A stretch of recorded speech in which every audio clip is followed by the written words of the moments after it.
had some clarifications to sort? Honorable Speaker, I was under the impression that we were also expecting the CS for education today. Maybe you can clarify what happened, because communication from the Secretariat had indicated as much, and there were questions that were directed at the CS. Senator from Nairobi, that is the problem of not attending your committee meetings. You're a member of SBC, and this is a matter that was discussed at Speaker, I am not a member of the SBC, please. I attend committee meetings. Okay. Don't soil my reputation. You know that I left the SBC after serving for 2 sessions. Okay, if you left SBC, then let me give you what transpired. Please, but Speaker, you have to withdraw that I do attend committee meetings because my reputation is on the line. If it was a slip of a tongue, you just admit, Honorable Speaker. Senator for Nairobi, do not go on overreach, please. I understand that you served in SBC committee, and it is only recently that you left that particular committee, and therefore you may not have the advantage of knowing what transpired yesterday at SBC. Just to inform you that when SBC sat yesterday, it considered a letter that was written by the CS Education. It is true what you said, that indeed the CS of Education was expected to appear before the House this morning. However, in that particular letter, he indicated that he will be involved in the drama gala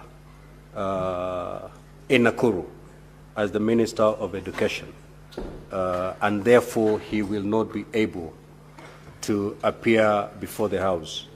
You know, the drama festivals actually fall within the Ministry of Education, and that is happening in Nakuru. And therefore, as the CS in charge of that docket, he cannot be able to be with us because he is the one who is actually midwifing and managing that particular event. And having deliberated the letter, the contents of the letter, the SBC found it fit to accept that reason as a valid reason. And that's why you cannot see the questions in today's order paper. I believe the Senator for Nairobi, that is satisfactory. We acknowledge that you're no longer serving in the SBC, and I want to state to the people of Nairobi and the people of Kenya that you always attend your committee meetings. If that will help your politics, so be it. So let's proceed. Honorable Speaker, what transpired, and I know the Deputy Speaker, who is a member of the Appointments Committee, was away. She was not in the vetting committee. Therefore, she would understand where we are coming from on that matter. But I was asserting that this lady has what it takes to defend the rights of both genders, whether it is the male gender or the female gender. And I was asserting that the Honorable Junet did actually get that assertion from her, that gender matters are cut across both ways. Honorable Speaker, I am certain that this lady will be able to serve the Kenyan people and the Kenyan government. And Honorable Speaker, without being an apologist for her, it is only right at times to understand the context in which things are said. And someone who has not been in the space that she was in that day is likely to make such small mistakes, Honorable Speaker. When you have not less than 20 cameras on your face and you are not used to it, Honorable Speaker, people panic and may answer questions in a way that they never intended to. And that is why I said, if the Deputy Speaker was listening to me, and I'm sure even now she's not listening, I said it was inadvertent. Honorable Speaker, I hope the Deputy Speaker, Honorable Gladys Bosholai, has heard what I said, that it was inadvertent, and therefore, on behalf of the good lady, may I offer unreserved apologies, because indeed I'm certain it's something she regretted after she watched what had happened, and I have since spoken to her, and she has offered her unreserved apologies to the country, to the committee, to this House, for that inadvertent statement, and I think it is only right that even us, as people who are keen on defending not just girl and women rights, but even the rights of men who are being battered in some quarters, Honorable Speaker, and we must be able to support this lady. And the Honorable Ruku Kiringa Joffrey.